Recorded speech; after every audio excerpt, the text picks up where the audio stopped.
드디어 설악산 여름 수양회 주간이 왔습니다. 수양회가 아주 기대가 되어서 마음이 아마 설레실 것입니다. 이번 수양회를 통해서 여러분들의 마음에 어떤 기도 제목이 이루어지기를 간절히 원하십니까? 그러한 간절한 그 기도 제목이 있으시기를 기도합니다. 우리 하나님께서 그 기도 제목을 이번 수양회 통해서 이루어 주시기를 간절히 기도합니다. 그럼 함께 우리 오늘 말씀의 타이틀을 같이 읽어봅시다. 시작. 요나단의 믿음과 사울의 과욕. 요절을 읽겠습니다. 시작. 요나단이 자기의 무기를 든 소년에게 이르되 우리가 이 할례 받지 않은 자들에게로 건너가자. 여호와께서 우리를 위하여 일하실까노라. 여호와의 구원은 사람이 많고 적음에 달리지 아니하였느냐. 그럼 제가 말씀을 섬기겠습니다.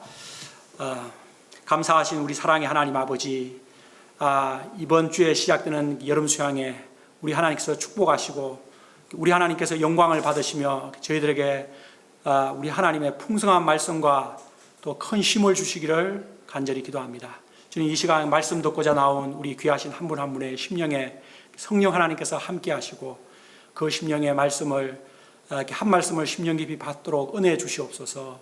이 죄인을 불쌍히 여기사 말씀의 은혜를, 우리 말씀의 영광을 잘 드러낼 수 있도록 성령 하나님께서 시전일관 이 부족한 죄인을 도와주시기를 기도합니다. 이 죄인 예수님 이름으로 기도합니다. 아멘. 우리 말에 부전자전, 곧 그 아버지의 그 아들이라는 말이 있습니다. 영어로는 like father, like son 입니다. 그 뜻은 아버지의 성품이나 행동, 습관이 그 아들에게 그대로 전해지는 것을 말합니다. 그런데 오늘 본문에 나오는 아버지와 아들은 전혀 이 말이 맞지 않는 것 같습니다. 예외는 항상 있게 마련이지요. 이 시간 우리는 아버지 사울과는 너무도 다른 아들 요나단의 믿음과 용기를 배우고자 합니다. 또한 자신의 과욕으로 백성들을 심히 피곤하게 한 사울왕의 모습을 통해서 우리가 타산지석 삼는 시간이 될 수 있기를 기도합니다. 제1장 요나단의 믿음과 용기 1절부터 24절까지입니다. 13장 앞부분에 13장 5절과 6절을 보면 현재 이스라엘과 블레셋의 전력의 차이가 지금 한창 전쟁 중인 러시아와 그 우크라이나 간의 전력의 차이보다 더 심하다는 것을 알 수가 있습니다. 블레셋은 병거가 3만, 마병은 6천, 백성은 해변에 모래와 같이 많은데 반해서 이스라엘 군사들은 전의를 상실하고 다 숨고 도망을 쳐서 겨우 600명 정도밖에 없었습니다. 그런데다가 사울왕이 스스로 번제를 드리다가 사무엘 선지자로부터 버림을 받아서 완전히 절망적인 상태였습니다. 그런데 이런 절망적인 상황에서 놀라운 반전이 일어나게 됩니다. 그것은 바로 왕자 요나단의 믿음과 용기 때문에 일어난 일입니다. 오늘 말씀의 주인공 요나단을 보십시오. 1절을 같이 읽어봅시다. 시작. 하루는 사울의 아들 요나단이 자기의 무기를 든 소년에게 이르되 우리가 블레셋 사람들의 부대로 건너가자 하고 그의 아버지에게는 아뢰지 아니하였더라. 왕자 요나단은 이스라엘 군대의 사기로 보나 무기의 상태로 보나 블레셋과 전면전을 할 경우 다 전멸할 것을 알았습니다. 또 아버지 사울왕은 현재의 이 절망적인 위기 상황을 타개할 능력이 없다는 것도 알았습니다. 요나단은 이런 절망적인 상황 앞에서 이 상황을 극복할 지혜를 구하였습니다. 그것은 자신이 블레셋 군대의 예봉을 끊는 것이었습니다. 예봉은 창이나 칼의 그 뾰족한 날카로운 끝부분을 이야기합니다. 곧 그 기세를 꺾는다는 그런 뜻입니다. 이렇게 판단한 그는 자기의 무기를 든 한 소년을 데리고 블레셋 부대를 향해 갔습니다. 그런데 블레셋 부대로 건너가려고 하면 먼저 바위를 내려가서 계곡을 지나서 다시 또 블레셋 진영의 바위를 타고 올라가야 했습니다. 대단히 위험한 지형 형세였습니다. 그런데 요나단은 무기를 든 소년에게 무엇이라고 말합니까? 우리 6절을 같이 읽어보죠. 시작. 요나단이 자기의 무기를 든 소년에게 이르되 우리가 이 할례 받지 않은 자들에게로 건너가자. 여호와께서 우리를 위하여 일하실까 하노라. 여호와의 구원은 사람이 많고 적음에 달리지 아니하였느니라. 요나단의 믿음이 참으로 대단하지 않습니까? 요나단은 믿음의 눈으로 사람들을 보았습니다. 그때 블레셋은 할례 받지 않는, 하나님이 함께하지 않는 자들에 불과했습니다. 반면 자신은 아브라함의 후손이며 할례 받은 자로서 하나님께서 함께하시는 하나님을 경외하는 자임을 믿었습니다. 요나단은 여호와의 구원은 사람이 많고 적음에 달려있지 않음을, 또 무기의 그 강약에 달려있지 않음을 믿었습니다. 여호와의 구원은 오직 하나님께서 그 사람과 함께 해주시는가 또는 함께 하지 않는가에 달려있음을 믿었습니다. 요나단은 하나님께서 그러므로 자신의 이 믿음을 축복하시고 자신과 함께 일하실 것을 믿고 도전하였습니다. 블레셋의 예봉을 꺾기 위해 나아갔습니다. 여호와께서 우리를 위하여 일하실까 하노라. 이 요나단의 믿음의 말에 그를 따르는 부관도 감동을 받고 적극적으로 동력하고자 말했습니다. 당신의 마음에 있는 대로 다 행하소서. 내가 당신과 마음을 같이하여 따르리이다. 와, 얼마나 멋진 리더와 팔로워입니까? 믿음 있는 리더와 마음을 다 같이 하고자 하는 팔로워. 환상적인 조합입니다. 요나단은 이러한 믿음이 있다고 해서 무모하게 행한 것은 아닙니다. 그는 겸손하게 먼저 하나님의 뜻을 구했습니다. 하나님께서 블레셋을 이스라엘에게 넘기신 표징을 구했습니다. 그것이 9절과 10절에 나오는 내용입니다. 이제 블레셋으로 건너가서 먼저 그들에게 몸을 숨기는 것이 아니라 몸을 이렇게 딱 나타내 보일 때 그 블레셋 사람들의 말이 거기서 기다려라, 우리가 내려가겠다, 이렇게 하면은 싸우러 올라가지 않는 것입니다. 그런데 그 위쪽에서 이리 올라오라 이렇게 말하면 하나님께서 블레셋을 자신에게, 이스라엘에게 넘긴 것을 믿고 그곳에 올라가서 싸우겠다는 것이었습니다. 그런데 어떻게 되었습니까? 요나단과 부관이 블레셋 사람들에게 이제 먼저 그 절벽을 내려갔고, 그 다음에 계곡을 지났고, 그리고 이제 다시 올라가야 될 형편인데 그때 저 위쪽에 있는 사람들에게 몸을 딱 보였습니다. 이렇게 보였을 때 블레셋 사람들의 말이 무엇입니까? 보라, 블레셋 사람이 숨었던 구멍에서 나온다. 우리에게로 올라오라. 너희에게 보여줄 것이 있다.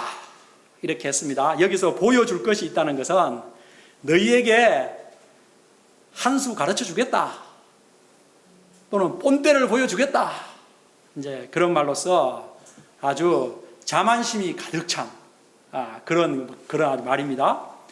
올라오라는 블레셋 군사들의 말은 요나단이 하나님께 구한 그 표징과 같았습니다. 그때 요나단은 하나님이 저들을 우리에게 넘기신 것을 믿고 확신 있게 부관에게 말합니다. 나를 따라 올라오라. 여호와께서 그들을 이스라엘의 손에 넘기셨느니라. 요나단은 확신을 가지고 그 손발로 그 블레셋 진영을 향해 그 암벽을 타고 바위를 타고 올라갔습니다. 다 올라갈 때까지 블레셋 군사들이 아래를 보면서 돌을 던진다든지 아니면 올라오고 있는 사람을 향해서 창을 던진다든지 화살을 쏘지 않았습니다. 그것은 그들의 마음 상태를 잘 보여주고 있는 것입니다. 우리가 이미 다 이긴 것으로서 방심하고 있는 모습입니다. 이것은 군의 보초들이 할 일은 절대 아닙니다. 다 올라갔을 때 요나단은 방심하고 있는 그 블레셋 보초들을 기습적으로 공격하여 20명을 순식간에 해치웠습니다. 그때 때마침 하나님께서 큰 지진을 일으키심으로써 블레셋 군사들에게 큰 공포가 일어나게 되었습니다. 이제 지금 그 말씀에 영어로 보면 It was panic sent by God 이라고 되어 있습니다. 공황이 일어난 것입니다. 공황 상태가. 요나단의 믿음과 용기, 마음을 다해 동력한 무기를 든 소년, 그리고 두 사람의 믿음을 기뻐하시고 지진을 일으켜 주신 하나님, 삼박자 놀라운 합작품이었습니다. 우리는 여기서 요나단으로부터 두 가지를 배울 수가 있습니다. 첫째는 요나단의 믿음입니다. 하나님이 함께 하시면 블레셋을 능히 이길 수 있다는 믿음이 요나단에게는 있었습니다. 이 요나단의 믿음을 하나님께서 축복하셔서 전세를 180도 완전히 바꾸어 주셨습니다. 이처럼 믿음의 사람 한 명이 중요한 것입니다. 이스라엘에는 사울왕을 비롯하여 600명의 군사가 있었지만 두려워 떨기만 할 뿐 믿음 있는 사람이 한 명도 없었습니다. 두려워 떠는 사람은 1000명, 10,000명이 있어도 아무 소용이 없습니다.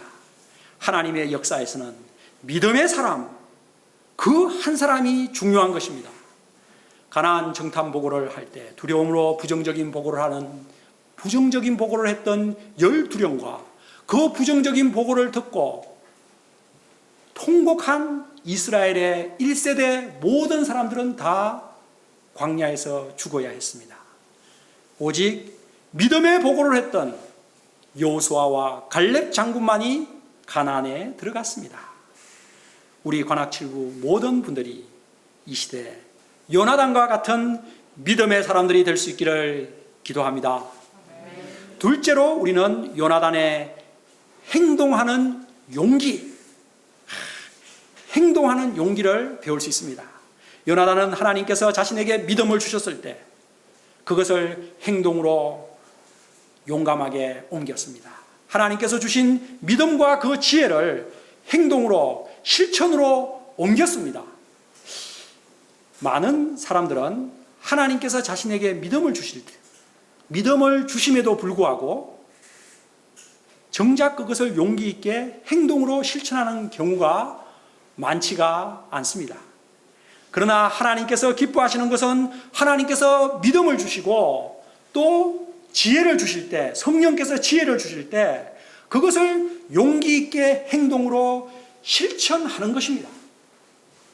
우리는 그것을 다윗이나 사도 바울의 예를 통해서 알 수가 있습니다. 다윗은 전쟁터에 나갔을 때 장남 형 엘리압이 자기를 책망을 하고 또 왕 사울이 만류함에도 불구하고 하나님께서 자신에게 주신 그 믿음을 따라서 용감하게 골리앗에게 나아갔습니다. 중간에 포기하지 않았습니다. 또 사도 바울은 예수님을 만난 후에 아무하고도 상의하지 않고 용기 있게 예수님께서 주셨던 그 방향, 이방인의 사도로 세우신 그 방향을 따라 이방 선교를 하였습니다. 예루살렘 교회로부터는 나중에 이방 선교를 추인받게 된 것입니다. 여러분, 근대 선교의 아버지 윌리엄 캐리를 아시죠? 그가 한 유명한 말이 무엇입니까? 하나님으로부터 놀라운 일을 기대하라. 하나님을 위해 위대한 일에 도전하라. 우리 함께 같이 읽어봅시다. 시작. Expect great things from God. Attempt great things for God. Yeah. 이게 윌리엄 캐리가 한 멋진 말입니다. 우리도 윌리엄 캐리처럼 하나님으로부터 아까 걸로 넘겨주세요. 하나님으로부터 위대한 일을 expect, 기대하고 하나님을 위해서 위대한 일을 시도하는 분들이 다 되기를 기도합니다. 캐리가 17살에 예수님을 구주로 영접한 윌리엄 캐리는 24살에 세계 선교, 이방인 세계 선교가 하나님께서 기뻐하시는 일임을 깨달았을 때 그는 목회자 회의에 참석해서 세계 선교를 역설했습니다. 그러나 그 목회자 모임의 반응은 냉담하였고 한 원로 목회자는 이렇게 말했습니다. 이복에 그 젊은이 그만 열내고 자리에 앉게나. 만약 하나님이 이방인들을 개종시키기 원하신다면 자네나 우리의 도움 없이도 얼마든지 하실 수 있으시다네. 이 말은 윌리엄 캐리의 선교 열정에 찬물을 끼얹는 말이었지만 캐리는 굴하지 않고 계속하여 세계 선교를 영국에 역설하고 다녔고 자신이 세계 선교를 준비하였고 결국 32세가 되었을 때 아내와 함께 선교지로 인도로 나아갔습니다. 그가 많은 우여곡절을 겪으며 72세에 돌아가실 때까지 40년 동안 인도 선교에 힘썼을 때 큰 열매를 거두었고 영국은 그를 제2 종교개혁의 아버지, 근대 선교의 아버지라고 그를 칭하였고 인도 사람들도 가장 위대한 성자라고 불렀습니다. 이처럼 우리는 하나님께서 우리 각자에게 하나님을 기쁘시게 하는 그 믿음을 주셨을 때 하나님을 위해서 위대한 일을 하고자 하는 그 소원을 주셨을 때 그것을 사장시키지 말아야 합니다. 하나님께서 주시는 그 믿음과 지혜를 성령님께서 주시는 그 지혜의 좋은 아이디어를 적극적으로 용기 있게 실천으로 옮겨야 합니다. 일일이 다 따져가며 물어보고 허락받고 하고자 하는 그런 수동적인 그 공무원 같은 자세를 버려야 합니다. 우리 관악 7부는 이런 점에서 모두가 자발적으로 스스로 섬기는 교회입니다. 관악 7부가 어떤 교회라고요? 자발적으로 섬기는 교회입니다. 우리 같이 해봅시다. 시작. 자발적으로 섬기는 교회입니다. 하고자 하는 사람이 섬기는 거고 하고자 하는 사람은 안 하셔도 됩니다. 그래서 자발적으로 각 사람에게 역사하시는 그 성령님의 세미한 음성을 듣고 또 각자 자발적으로 믿음으로 스스로 결단하고 또 자발적으로 하나님께서 기뻐하시는 그 멋진 일을 스스로 하는 그런 자발적인 교회입니다. 우리 모두 하나님께서 각자에게 주시는 믿음을 사장시키지 말고 용기 있게 실천하는 분들이 다 되시기를 기도합니다. 그래서 요나단처럼 이 시대 하나님을 기쁘시게 하는 행동하는 용기 있는 자들이 되시기를 기도합니다. 사울왕은 블레셋 군사들이 무너져서 이리저리 흩어지고 있다는 보고를 받고 그래? 우리 중에 누가 나가서 그런 일을 한 것이야? 한번 점호를 해보라 하니까 왕자와 그 부관 두 사람이 나갔다는 것을 알았습니다. 그는 요나단이 적진에 들어가 이런 큰 일을 하고 있다는 것을 알고 그 현장에 도착해 보니 정말 블레셋 군사들이 서로를 칼로 치고 있었습니다. 그 이유는 블레셋 군대에 붙잡혀 갔던 히브리 사람들이 붙잡혀 가서 한마디로 징용되어 갔던 그런 그래서 블레셋 군대의 옷을 입고 있는 그 속은 이스라엘 사람들이 요나단의 믿음의 행동을 보고 왕자님의 이 믿음의 행동이 너무 도전을 받아서 그들이 블레셋을 배반한 것입니다. 그래서 그들이 마음을 돌이켜서 요나단과 합심해서 블레셋 군사들과 싸우기 시작한 것입니다. 그 모습이 블레셋 군사들끼리 서로 칼로 치는 모습이었습니다. 이렇게 되자 얼마 전까지 굴과 숲을, 바위텀, 웅덩이에 막 숨어 두더지처럼 있던 이스라엘 군사들까지도 나와서 싸움에 합류한 것입니다. 그날 하나님께서 블레셋을 베다웬까지 몰아낼 수 있도록 이스라엘의 큰 구원을 이루어 주셨습니다. 제2장 사울의 과욕과 허세 24절부터입니다. 그런데 하나님께서 이루어 주신 이 큰 구원의 날에 사울 왕이 어리석은 명령을 내렸습니다. 24절을 같이 읽죠. 시작. 이날에 이스라엘 백성들이 피곤하였으니 이는 사울이 백성에게 맹세하여 저녁 곧 내가 내 원수에게 보복하는 때까지 아무 음식물이든지 먹는 사람은 저주를 받을지어다. 그러므로 모든 백성이 음식물을 맛보지 못하고. 사울 왕의 이 명령은 언뜻 보면 먹는 시간도 아껴서 블레셋을 무찌르자 하는 아주 멋진 말 같습니다. 예. 그러나 왕의 이 명령은 백성들의 형편을 너무도 모른 채 단지 자신의 공명심, 자신의 공명심 그리고 자신의 과욕에서 나온 무모한 명령이었습니다. 백성들은 왕의 저주 명령이 두려워 수풀에 꿀이 이렇게 꿀이 쫙 흘러가고 막 벌집에 꿀이 이렇게 뭉텅이로 있는 걸 보고도 그거 한 입 탁 입에 넣으면 될 거를 손을 댈 수가 없었습니다.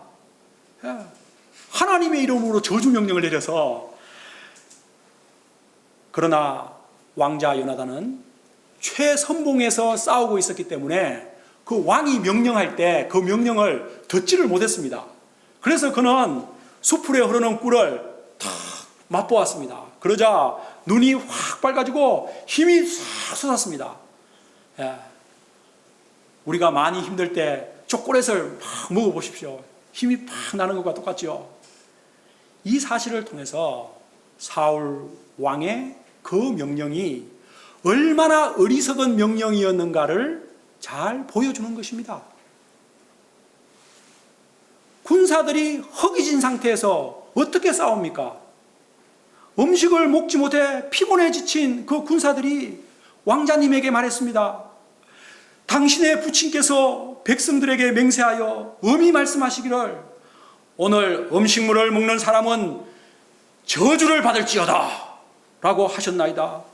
그러므로 백성들이 피곤하였나이다. 백성들의 이 안타까운 하소연을 들은 요나단도 아버지께서 어리석은 명령으로 이 땅을 심히 곤란하게 하셨도다 라고 인정했습니다. 그리고 그 명령 때문에 블레셋을 충분히 살육하지 못한 것을 매우 안타까워하였습니다. 우리 31절을 같이 읽어볼까요? 그날에 시작. 그날의 백성이 믹마스에서부터 아얄론에 이르기까지 블레셋 사람을 쳤으므로 그들이 심히 피곤한지라. 보통 피곤한 것이 아니고 심입니다. 여기서 피곤하다는 말이 지금 세 번째 나오고 있는 말입니다. 믹마스에서 아얄론까지 거리는 약 30km. 30km면 엄청나죠. 여기서 종로까지의 거리가 15km인데 그것을 또 한 번 더 가야 됩니다. 그 아얄론은 바로 블레셋의 국경지대입니다. 사울왕의 어리석은 명령으로 이스라엘 군대는 너무 심히 피곤해서 전쟁을 제대로 수행할 수가 없었습니다. 열심히 추격하면 뭐합니까? 추격한 다음에 싸워서 죽이려면 힘이 있어야죠. 사울의 그 명령 덕에 블레셋 군사들은 무사히 블레셋 땅으로 살아서 돌아갈 수 있었습니다. 이스라엘로서는 절호의 기회를 놓친 것입니다. 너무나 배고프고 피곤한 이스라엘 군사들은 그 맹세 시간, 그 저녁 때까지라 그랬죠. 저녁 시간이 지나자 막 맹세 시간이 끝났지. 지금 해가 지금 떨어졌지. 그러니까 막 탈취한 물건들에 달려가서 양과 소와 송아지를 잡아서 그냥 살코기를 피채 먹었습니다. 피채 먹지 말라고 하신 그 하나님의 율법을 어기게 된 것입니다. 이 보고를 왕이 받았을 때, 아차, 내가 너무 백성들에게 무모한 명령을 내렸었구나. 이렇게 깨닫고 사울이 뉘우쳐야 했습니다. 그러나 사울은 자신의 잘못을 뉘우치기는커녕 도리어 백성들을 책망합니다. 너희가 믿음 없이 행하였도다. 어찌 피채 먹는단 말이냐. 지금 너무 배고프게 만들어 놓고 그렇게 그는 모든 책임을 백성들에게 전가했습니다. 그는 큰 돌을 가져오게 하여 그곳에서 가축을 잡아 피채 먹지 못하게 했습니다. 사울은 그곳에서 여호와를 위하여 제단을 쌓고 백성들에게 말했습니다. 우리가 밤새도록 블레셋 사람들을 추격하여 동이 틀 때까지, 그 새벽 동이 틀 때까지 그들을 탈취하고 한 사람도 남기지 말자라고 했습니다. 이제 밤새도록 이제 싸우자는 거죠. 이제 그 피채 먹었지만 어쨌든 이렇게 음식물을 섭취한 이제 그 군사들은 이제 왕에게 왕의 생각대로 하소서라고 했습니다. 이제 다시 또 싸우러 갈 판입니다. 이때 제사장 아히야가 제동을 걸었습니다. 왕의 명령이 너무 무모한 것을 깨달은 제사장이 이것이 옳은 방향인지 하나님께 한번 물어보자고 한 것입니다. 그런데 하나님께 물었을 때 하나님으로부터 대답이 없습니다. 블레셋을 추격하리까? 하나님의 대답이 없습니다. 대답이 없으면 추격을 해야 되는 겁니까? 말아야 되는 겁니까? 그러자 사울이 이거 누구의 죄 때문인지 한번, 누구의 죄 때문에 하나님께서 대답을 하지 않는지 죄인을 찾아보자고 했습니다. 38, 39절 같이 읽어보죠. 사울이 시작. 사울이 이르되 너희 군대의 지휘관들아 다 이리로 오라. 오늘 이 죄가 누구에게 있나 알아보자.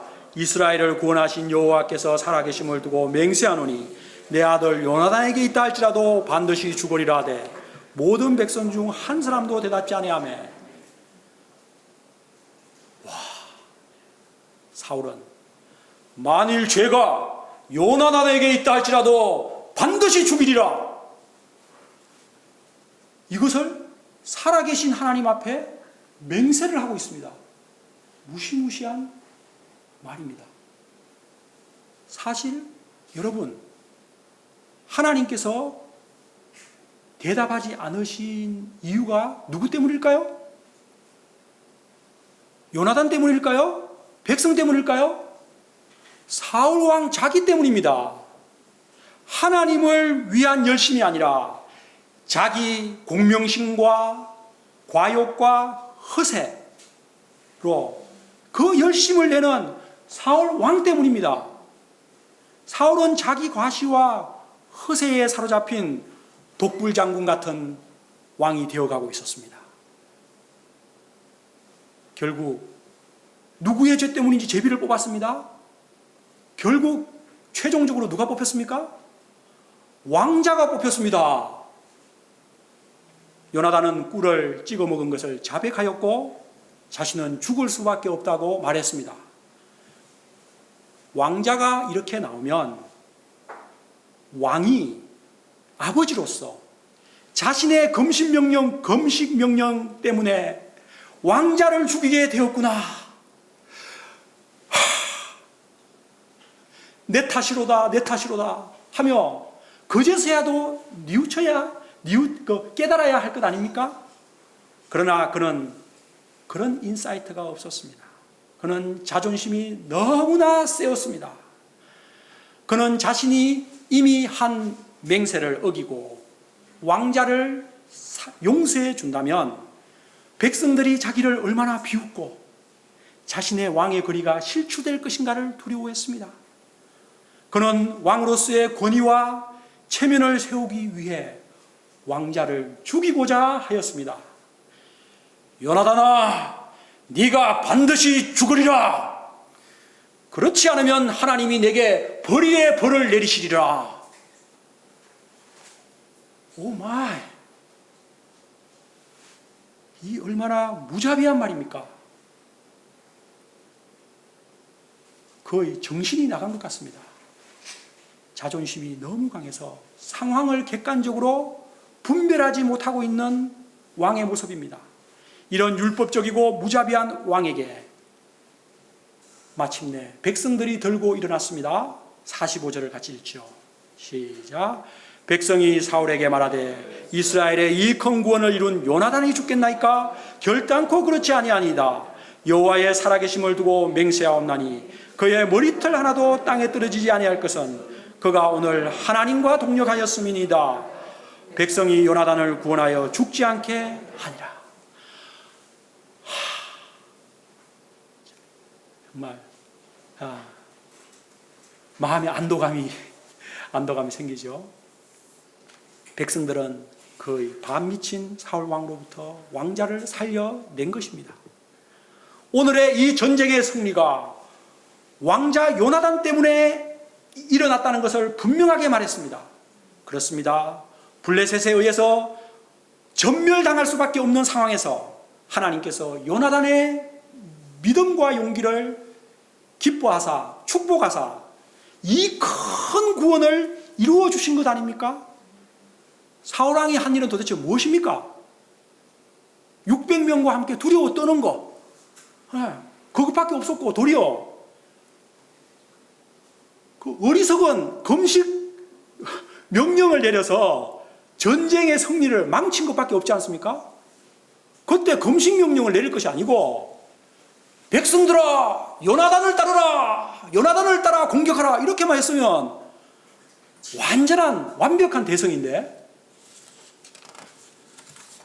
우리는 이 이상의 말씀을 통해서 사울왕이 참으로 어리석고 무모하기 짝이 없는 왕이라는 것을 알 수가 있습니다. 한마디로 사울왕은 맹세를 남발하면서 백성들을 피곤하게 하고 두렵게 만드는 왕이었습니다. 피곤하게 하고 두렵게 하는 사울왕을 보며 백성들이 많이 깨달았을 것입니다. 아마 사무엘 선지자가 한 염려가 현실화되는구나 라는 생각을 했을 것입니다. 이처럼 세상의 왕들은 사울처럼 불완전하기 그지없습니다. 선왕이라고 하는 사람은 거의 손에 꼽을 정도 몇 명밖에 없지 않습니까? 다 사울 같습니다. 우리의 진정한 왕은 그러므로 세상의 왕이나 대통령이 아닙니다. 하나님과 예수님이심을 진정 믿습니다. 예수님을 보십시오. 예수님은 얼마나 우리에게 쉼과 평화를 주시는 왕이십니까? 수고하고 무거운 짐진 자들아, 다 내게로 오라. 내가 너희를 쉬게 하리라. 평안을 너희에게 끼치노니 곧 나의 평안을 너희에게 주노라. 너희는 마음에 근심하지도 말고 두려워하지도 말라.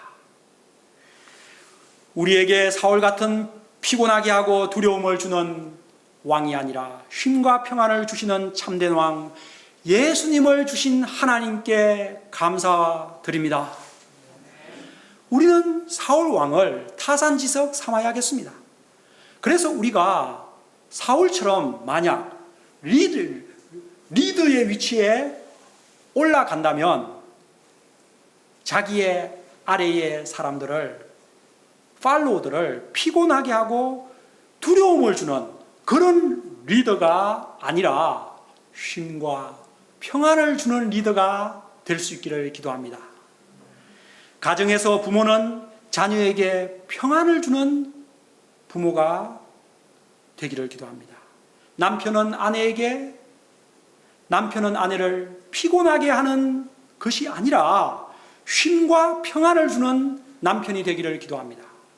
또 사업체를 운영하시는 원장님들도 직원들의 마음에 쉼과 평안을 주시는 그런 멋진 원장님들 되시기를 기도합니다. 그리고 저도 관악 7부 우리 성도님들에게 쉼과 평안을 주는 그런 목자로, 과거에는 그렇게 못했지만 앞으로 그렇게 할 수 있도록 성숙해질 수 있기를 기도합니다. 기도해 주십시오. 끝으로 마치기에 앞서서 요나단을 사울로부터 구출한 그 백성들을 통해서 우리는 팔로우십에 대해서 잠깐 생각해보고 말씀을 마치고자 합니다. 리더십이 있으면 또한 팔로우십이 있습니다. 우리는 리더십에 대해서는 대단히 배우고 강조하지만 진정한 팔로우십이 무엇인가에 대해서 잘 생각을 하지 않습니다. 그러나 한번 생각해 보겠습니다. 지금까지 백성들은 왕의 불합리한 명령에도 불구하고 잘 참았습니다. 그러나 오늘 전쟁의 영웅인 요나단을 왕이 죽이고자 할 때 도저히 참을 수가 없었습니다. 그래서 살아계신 하나님 앞에서 맹세하며 저항했습니다. 살아계신 하나님께 그 온 백성이 맹세함으로써 왕의 맹세를 무력화시켰습니다. 이것은 불순종이 아니라 진리 편에 선 참된 용기입니다. 여러분, 백성들이 왕에게 불순종했다고 생각하십니까? 왕을 바로잡아준 충성스러운 용기였습니다. 우리 45절을 다시 한번 읽어봅시다. 백성이 시작. 백성이 사울에게 말하되 이스라엘의 이 큰 구원을 이룬 요나단이 죽겠나이까? 결단코 그렇지 아니하니이다. 여호와의 살아계심을 두고 맹세하옵나니 그의 머리털 하나도 땅에 떨어지지 아니할 것은 그가 오늘 하나님과 동력하였음이니이다 하여 백성이 요나단을 죽지 않게 하니, 백성들은 오늘의 이 큰 승리가 왕자 요나단에 의해서 시작되었다는 것을 알았습니다. 하나님과 동력하여 하나님과 함께 코워킹하여 이 큰 구원을 이룬 요나단 왕자님에게 상을 주지는 못할 망정 죽인다는 것이 말이 됩니까? 결국 백성들은 단합된 힘으로, 단합된 저항으로 사울 왕의 그 무자비한 그 그릇됨을 바로 잡은 것입니다. 이런 백성들의 자세를 통해서 우리는 팔로우로서 어떻게 올바른 팔로우십을 가져야 되는지를 배우게 되는 것입니다. 유교적이고 율법적인 분위기, 상명 하복만을 중요시하는 그런 분위기가 강한 우리나라 사람들은 팔로우는 순종만 해야 하는 것으로 생각하는 사람들이 많습니다. 그리고 상관들이 주로 자기 팔로우들에게 그렇게 강요합니다. 그렇지 않으면 잘라버리겠다고 합니다. 그러나 그것이 아닙니다. 진정한 팔로우는, 리더의 옳은 일에 대해서는 요나단의 그 무기던 소년처럼 한 마음으로 동력하는 것이며, 또한 리더의 잘못된 판단에 대해서는 의의를 제기할 수 있어야 하는 것입니다. 의의를 제기했는데도 무시하고 계속 리더가 독단대로 계속해서 행하면 저항을 해야 합니다. 왜 그렇게 해야 하는 것입니까? 그러면 자기가 위험한데 왜 그렇게 해야 하는 것입니까? 그것은 그 공동체가 리더 그 사람의 것이 아니기 때문입니다. 공동체가 바른 길을 갈 수 있기 위해서는 건의도 해야 하고 저항도 해야 하는 것이 옳습니다.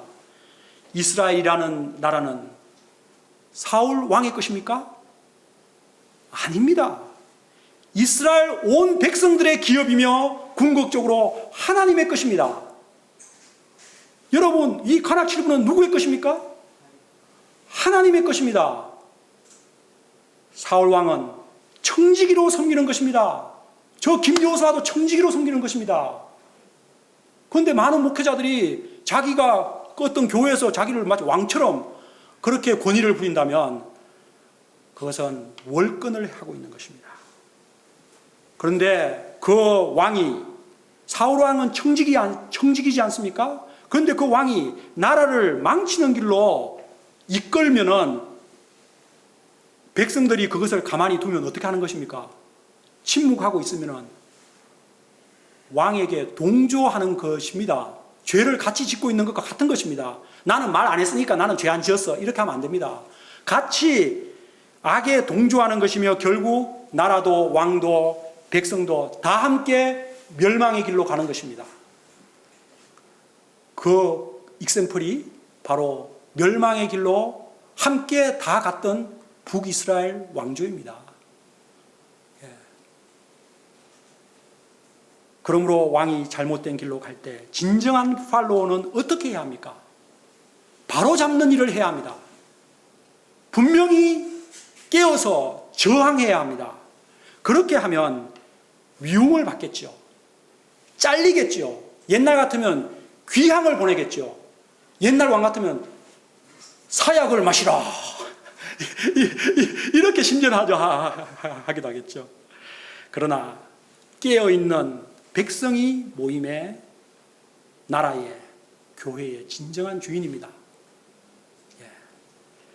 리더가 잘못된 방향을 잡을 때 깨어서 건의하고 안 되면 용감하게 저항하는 것이 공동체를 살리는 길이며 하나님을 기쁘시게 하는 길인 줄 믿습니다. 특히 영적인 공동체인 교회에서는 모든 팔로워들이 공동체가 바른 길을 가도록 항상 깨어있는 주인이 되어야 합니다. 수동적으로 객으로 있으면 안 됩니다. 관악칠부 모든 분들이 리더의 위치에 있을 때는 자신의 수하에 있는 사람들을 쉼과 평안을 주는 리더가 되고, 자신이 팔로우의 위치에 있을 때는 리더가 바른 길을 가도록 깨어있는 주인의식을 가진 좋은 팔로우들 되시기를 기도합니다. 그래서 그 모임이, 그 교회가, 그 나라가 하나님께서 기뻐하시는 바른 곳으로 가도록 일조하는 그런 깨어있는 의식 있는 팔로워들 되시기를 기도합니다. 제가 기도하겠습니다. 감사하신 하나님 아버지, 오늘 상당히 긴 말씀이었습니다. 주님, 그런데 분명하게 우리가 요나단의 그 믿음이 참으로 정말 아주 정말 그 요나단의 믿음이 참으로 대단하다는 것을 알게 되었습니다. 여호와의 구원은 사람의 많고 적음에 달려있지 않다. 여호와께서 우리를 위하여 일하시리라는 그러한 믿음으로 그가 용기 있게 행동하여 이 큰 구원을 이룬 것처럼 저희들도 주님, 하나님께서 저희들에게 믿음을 주실 때 그것을 용기 있게 행하여 우리 하나님을 기쁘시게 하는 그런 믿음의 용사, 용기 있는 사람이 되게 하여 주십시오.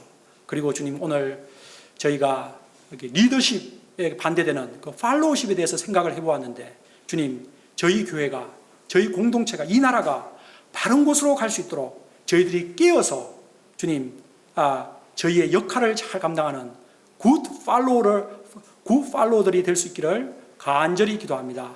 감사하고 예수님 이름으로 기도합니다. 아멘.